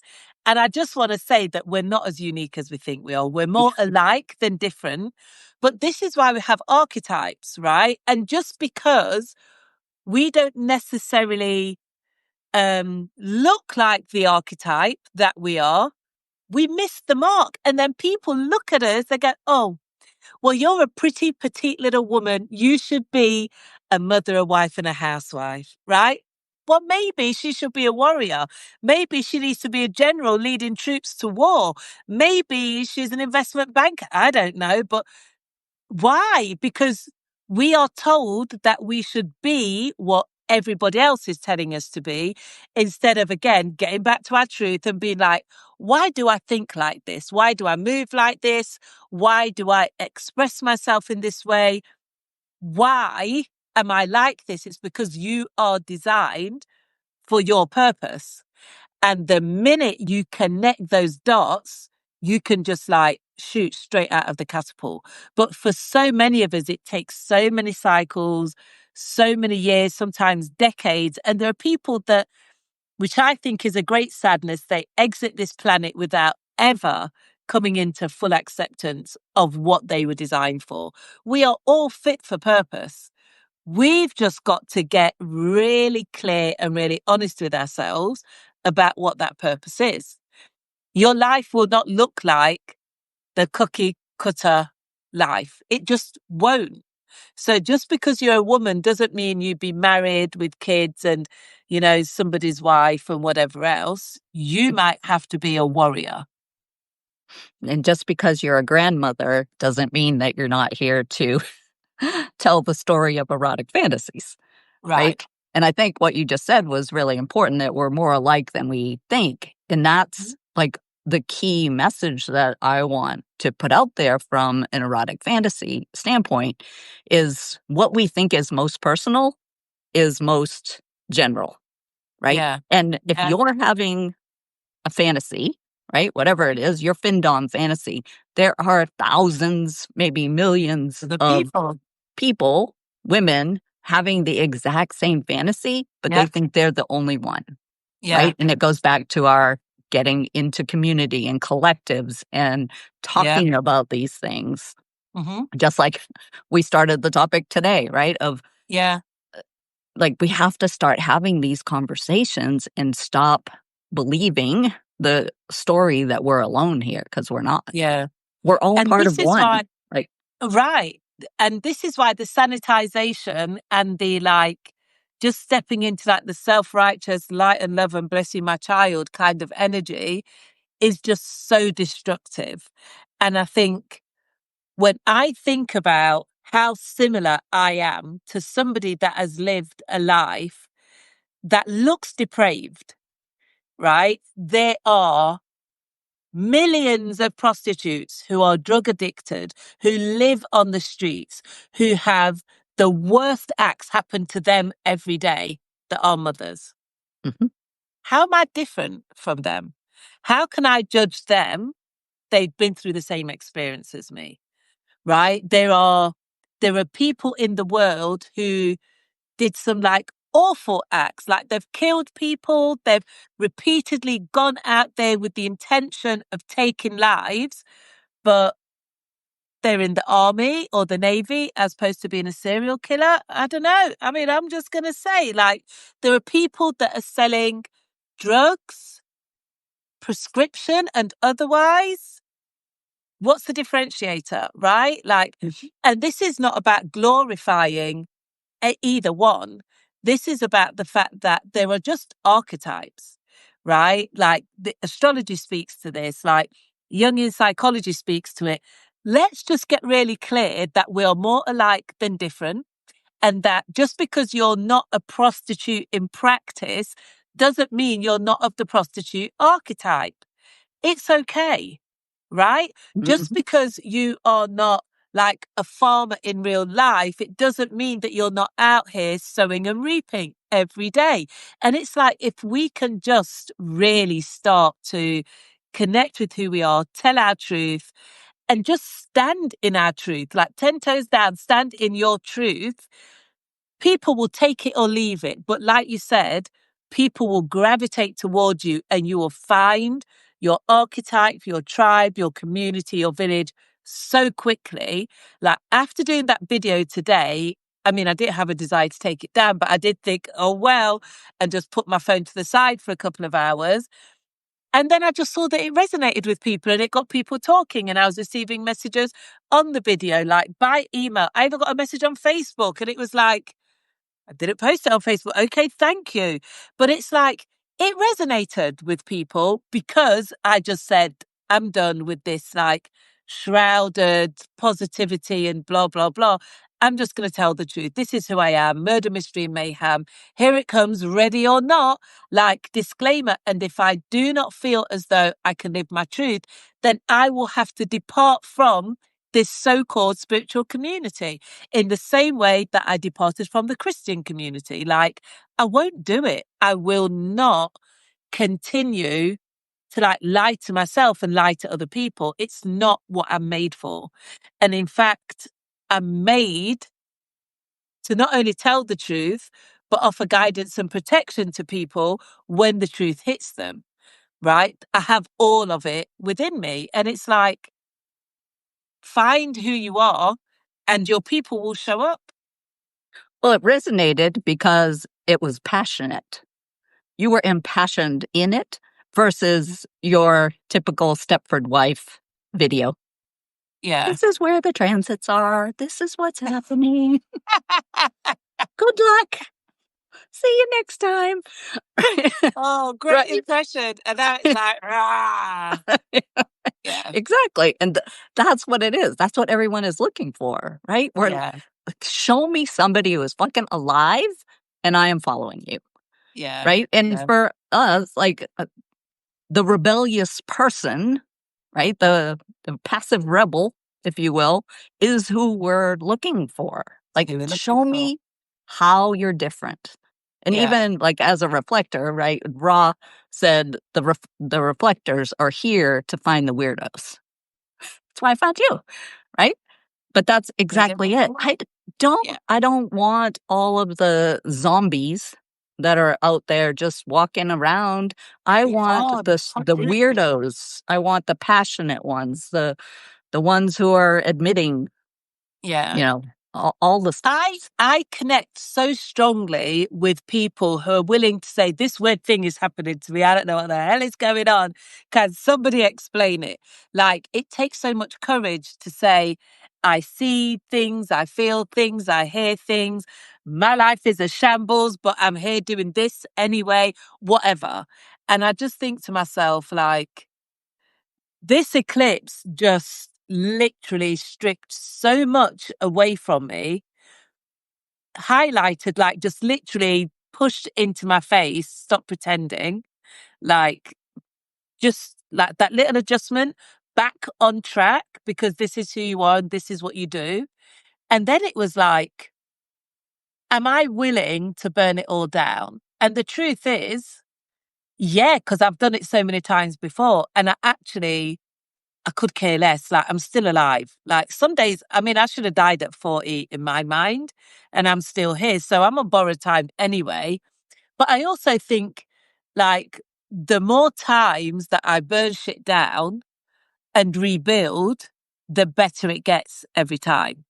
And I'm not saying that people should do what I do, right? Because I do have very specific kind of qualities. Like, I'm definitely a bit of a traveler and I definitely can like live almost anywhere and work anyhow. Like, don't do what I say I do. But what I do know to be true is that every now and then I run into other versions of me.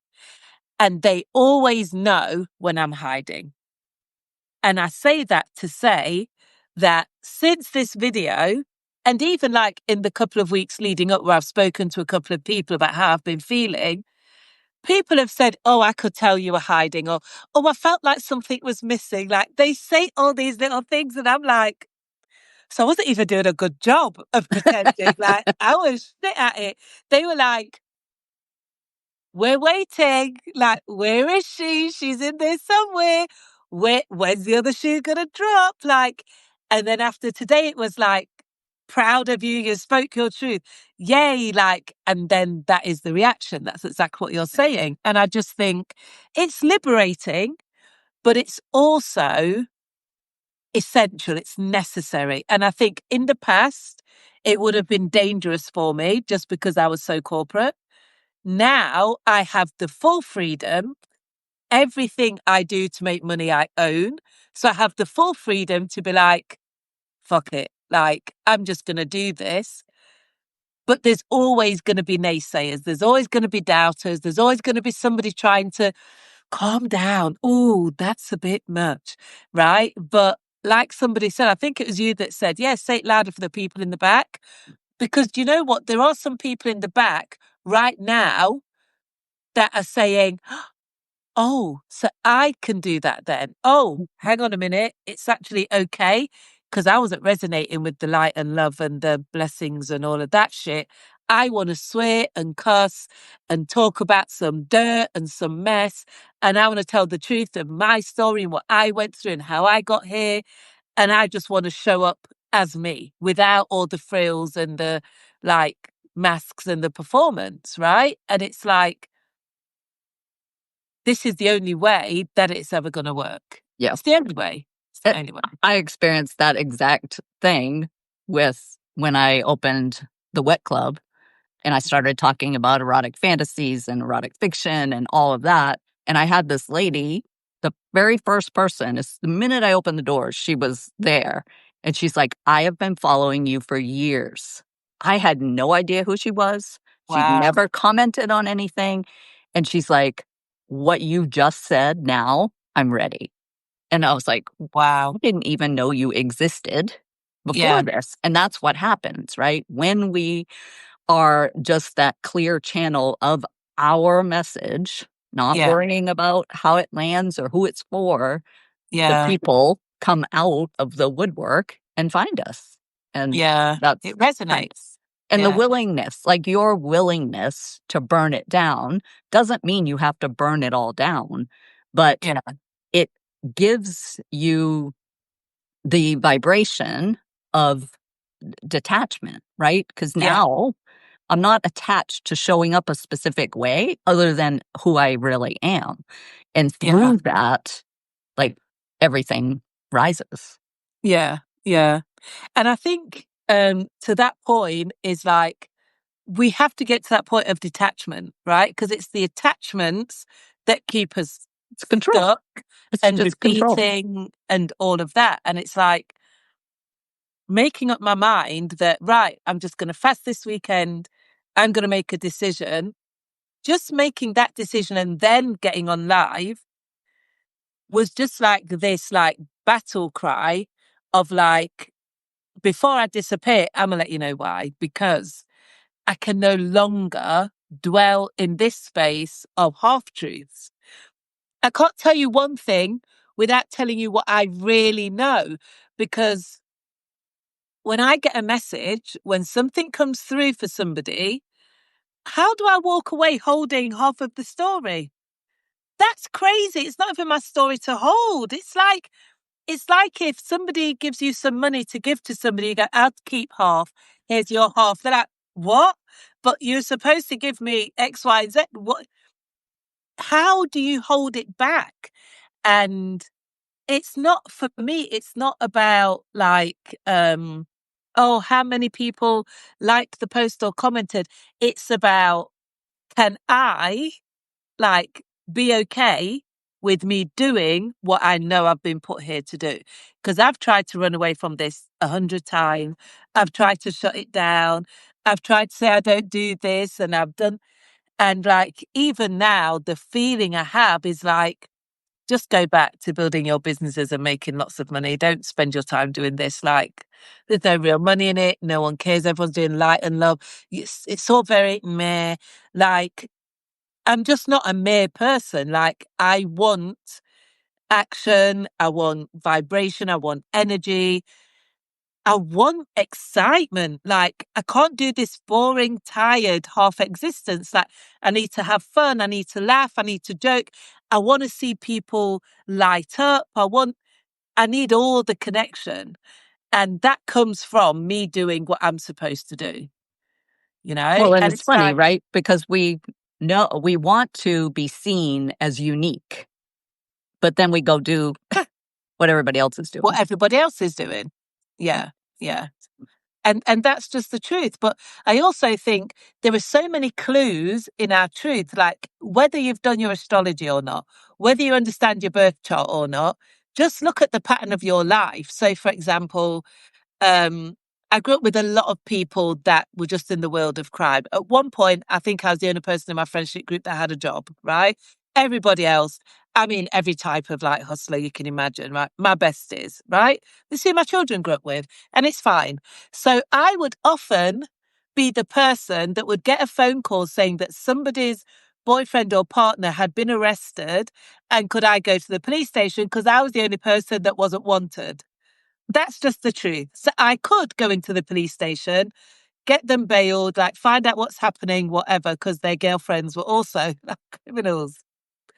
Anyway, years later, I'm now working in an industry where I'm often going to the police station because I'm now working with like residential nursing homes, and there are these big cases where I have to advocate for residents or even the homeowners, where I'm having meetings with the police, and I'm so comfortable with all of these government services because I've spent years when I was younger going into the police station to get people bailed. And I'm like, you just do what you do. I was always the one that had to advocate. I'm still the one that advocates very often for a lot of people. And for some reason, people seek me out. They feel comfortable. They'll be like, could you help me? I have to this, whatever it is. And it's like, if you're a person that advocates for people that can't advocate for themselves, it's just going to show up in your life. It's just who you are. Think about what makes you somebody that can advocate for people, right? If you're great with money, you might be the person that does like the family savings or collects money on behalf of your friends or whatever. Then you become a financial advisor. I don't know. I'm just saying, like, nothing's wasted. Who you are is just who you are. If you're bold in certain situations, if you have a natural way of thinking, being, doing, no matter what walk of life you find yourself in, that is who you are. Use it. Like, just be honest with it. Don't let people shut it down. Like, I've been told my whole life that I should be a lawyer because I've got a big mouth and I like to talk.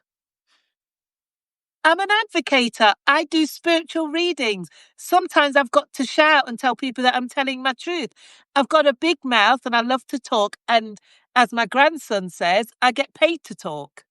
Always have done. I'm a salesperson by trade. Like, these are my traits, right? I was born almost speaking, came out of the womb speaking. Own it. Don't let somebody tell you to shut up, you talk too much.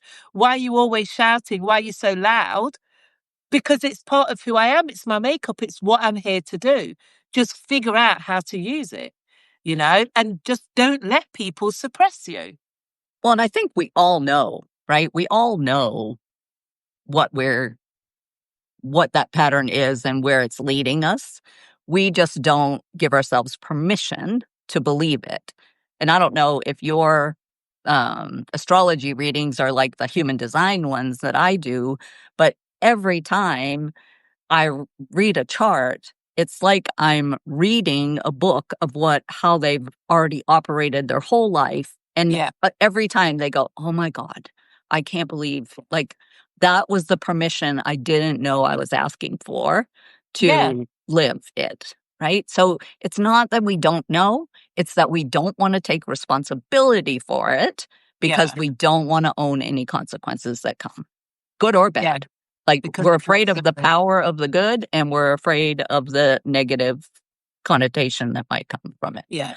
Like, but also, I just want to point out that if we go back to the idea of like speaking your truth and people trying to shut it down, let's just be really clear on the most powerful human emotions, right? Shame, blame, jealousy, guilt, like anger.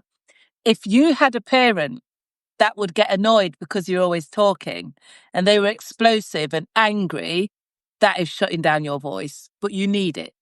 If you have like friends or siblings or family members who are extremely jealous of your ability to be the narrator in the school play or, deliver an amazing poem or tell a story really well, their response to your gift, your natural power, is going to shut you down.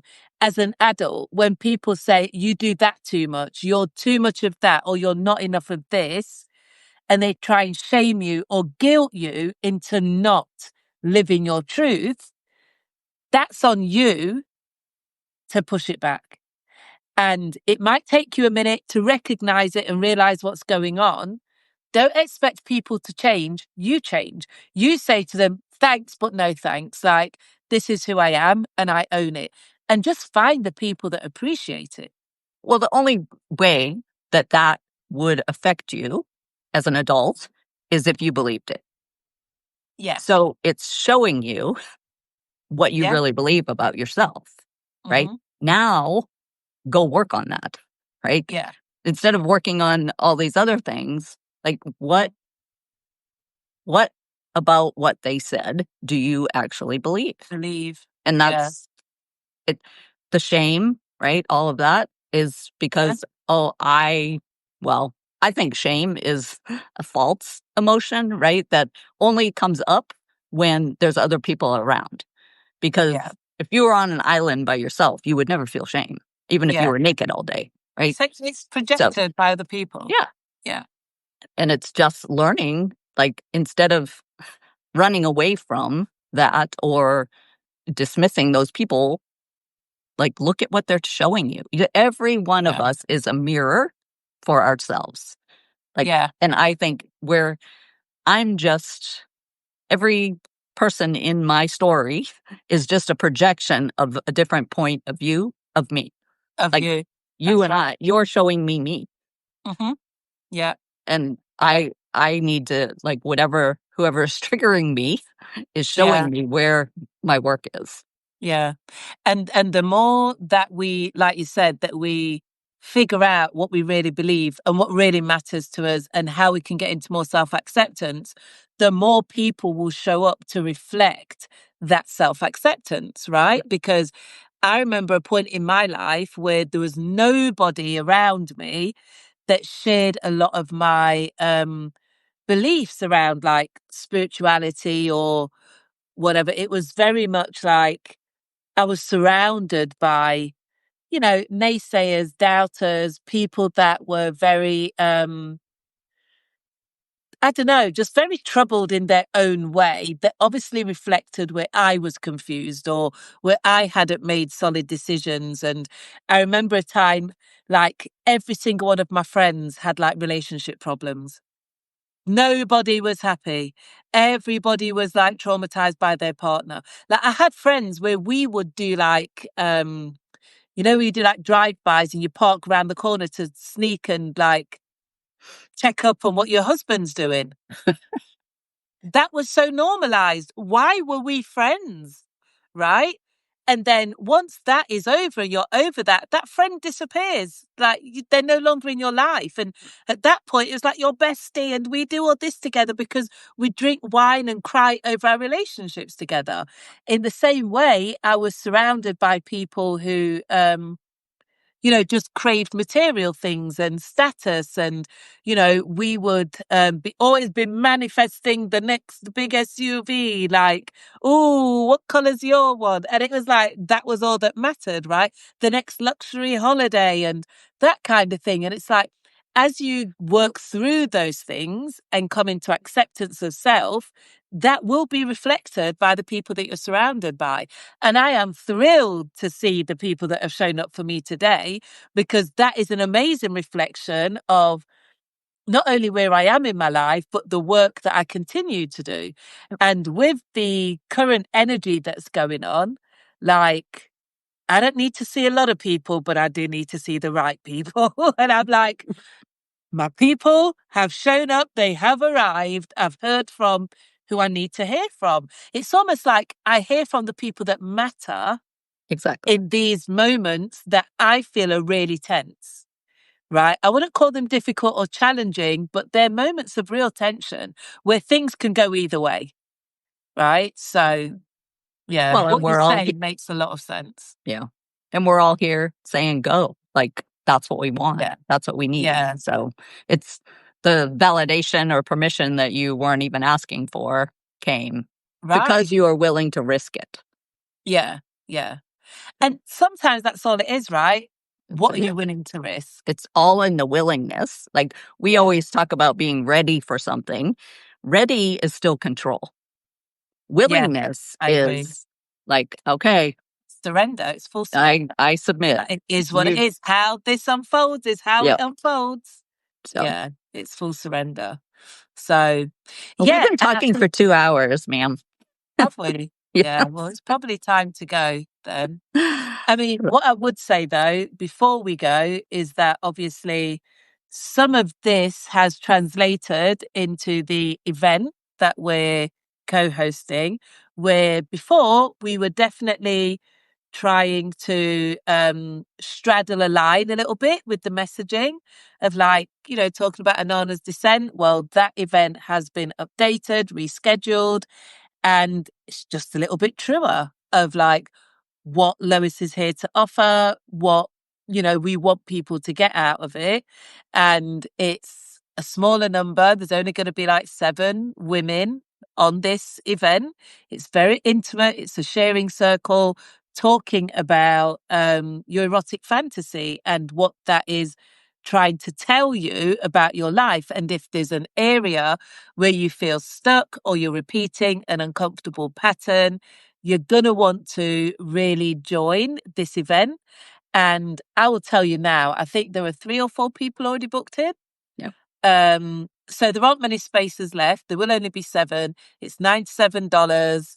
And it's literally called What Makes You Moist. The truth is, if it makes you moist, it's telling you something. Exactly. Yeah. And like in that event, we're gonna like really figure out what your particular erotic current is that is running your entire life. So yeah, it's a lot of, it'll be fun sharing fantasies and dissecting them, but there's also so much value that you're going to walk away with that I think it's probably going to blow your mind. Yeah.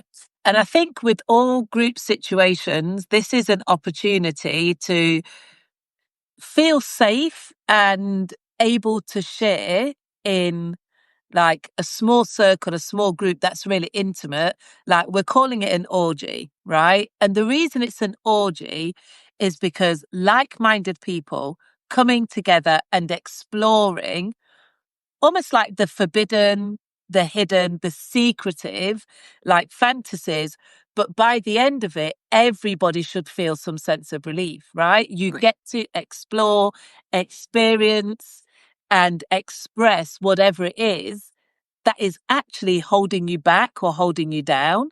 And I think added to that is that it will be just before Halloween. So there's a little Halloween theme where people will come onto the call, like you can wear a mask, a costume, or bring an item that represents your kink, just to make it a little bit fun, but to bring the energy, just really heighten the energy of what we're trying to do. And I think, because it is a small number of people, everybody gets to share and everybody will get the feedback, some level of understanding. And then post the event, Lois will send you a dossier, like a report with way more detail on what that fantasy is really all about, what it means for you, and what you can do to start working through that shadow, that pattern, whatever it is that shows up for you. Yeah, it's going to be, I can't wait to do it, actually. I'm very excited. I'm really excited. I've already got my item. Ooh. My item. I might order a mask, but I think I'm more about my item. Of course, I've got my item. And yeah, it's very symbolic. It's not like what you'd expect. But yes, I think we just wanted to get on here and further the conversation. I was very inspired by Lois's comment, as I was by everybody's comments. Thank you again to everyone that messaged me, that commented. I really, really felt all of your love and support. And yeah, let's just like from here onwards, murder, mayhem, and mystery. Let's just be honest, speak our truth, and I'm giving you all permission to hold me accountable. So if you feel me holding back, give me a little tug on my coattails and say, come on, Shrill, there's more in there. Give it to us, like direct, hard, and full. Well, I mean, and this couldn't be more perfect, right? Because if we can't have this conversation, we sure as hell can't have conversations about erotic fantasies or death, murder. Like, we can't talk about the hard stuff if we're not even willing to talk about the easy stuff. Like, this Yeah. is nothing compared to Exactly. what we really want to be talking about. Yeah. So true. It's so true. Well, thanks for joining, everyone. I really appreciate you for getting on. And Lois, thank you for this conversation. It was really short notice, but you didn't let me down. And what a day it's been. I mean, happy Friday, right? Yeah. Let's see what happens after this. So have a fantastic weekend, everyone. Stay safe, and I'll speak with you all soon. Right. Thanks so much. Bye. Take care. Bye-bye.